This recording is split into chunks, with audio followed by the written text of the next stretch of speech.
Okay, this is for my friends at Honda. Hey, I appreciate all you guys. I know I'm hard to put up with. Um, I talked to Jeff Jeter a while back, and he questioned the validity of my SAE paper, and that's a fair question, Jeff. I don't mind showing you. I wish I could have showed you this when I was there last year. I got all the original documents, and I'm about to at least show them to you, so you'll know I have them. Here's the original program from the Fuel and Lubes Conference, fall 1996. I'm on page 23. My paper number is. Oh, I'm sorry. I may have given you the wrong paper number. My paper number is right there. Maybe that's part of the mix-up. I don't know that there is a mix-up, but you asked me, and I'm trying to show it to you. Anyway, there's the program. Is it San Antonio? And then here's the first thing I ever knew about hydrogen peroxide rockets is this guy here, Tony Fox. That rocket there makes 3,000 horsepower. It weighs 57 pounds. That's more than 50 horsepower per pound. And I know that Honda made the first four-stroke piston engines to make 100 horsepower per liter brake horsepower. So I know you guys appreciate what I'm saying. This engine here makes 50 horsepower per pound. No moving parts. Is pollution free. So that got me interested in these cars. That car is called the Pollution Packer, and went on to be the world's fastest drag racer in 1977 with Kitty O'Neil driving it. So I started checking into him. Tony Fox there, that's the first patent I ever looked up. His patent number is in my paper. Look in the references there. You can look up patents by going to uspto.gov and then type in the patent number that's in the paper on the very back page, the bibliography. So this is my friend Louis Arrington. Gave me this as the NHRA. You see it there. Rule book. Has a lot of cool stuff in here for handling. A lot of cool stuff. Just construction stuff. Then I have, these are hydrogen peroxide technical bulletins. Some of these, a couple of them are just nothing big, just one of them tells hydrogen peroxide storage lasts, you lose 1% oxygen per year if properly stored. This one here does have some technical data, energy content. It's in language I don't understand. I have to ask chemists like Jeff Jeter. And then in my paper, I couldn't say that hydrogen peroxide was non-flammable. This one says they had two plants. Notice that petroleum refinery there.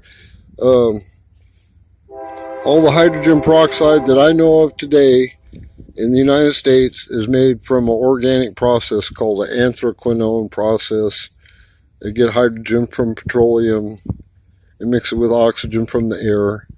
But the original thing after World War II at Becco Chemical in Buffalo, New York, and later in Vancouver, Washington, they had two plants. Oh, that's mentioned in one of these brochures.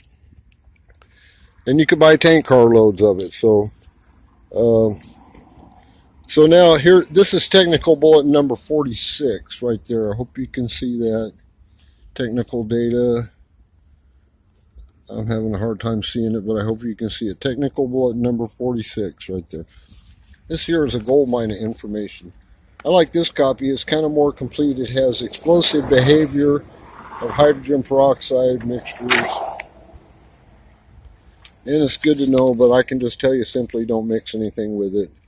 You can dilute it with water, so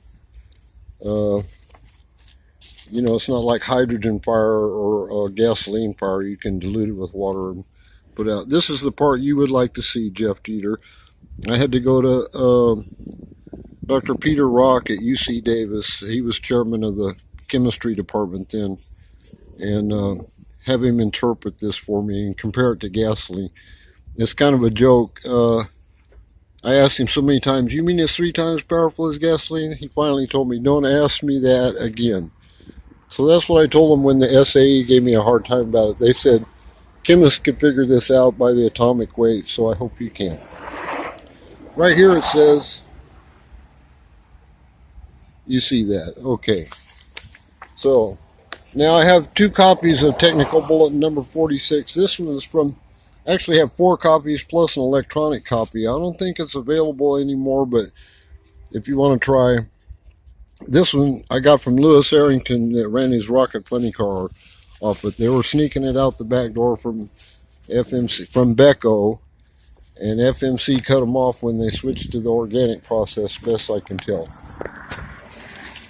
This is a letter from the EPA. They didn't want me to say pollution free in the title of my paper, but this letter from the EPA says water and oxygen are never going to be declared pollutants by the EPA, basically. This is a patent from Japan. This is an international patent. I hope you can see it. I'm trying to show you the number right there. You can look it up yourself. To make hydrogen peroxide from seawater. So, hey, your dog's going now. This here is the MSDS, the Material Safety Data Sheet. Hydrogen peroxide's non-flammable. That's a lot safer for cars. It's in the MSDS. It gets more technical, but you can read it for yourself. I wanted to show you all this stuff personally. You can make copies of it. This is what's called the terrorist list. One of these, this is 100 pages of stuff. The chemical report to Congress and whatnot.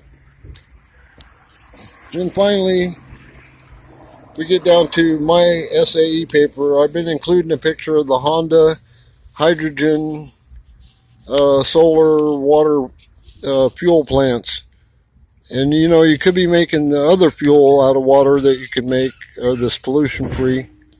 Hydrogen peroxide is a liquid at room temperatures. It has a density of 11.7 pounds. It is 42.3% oxygen when you at a 90% concentration. All this stuff is. But here's why we do this.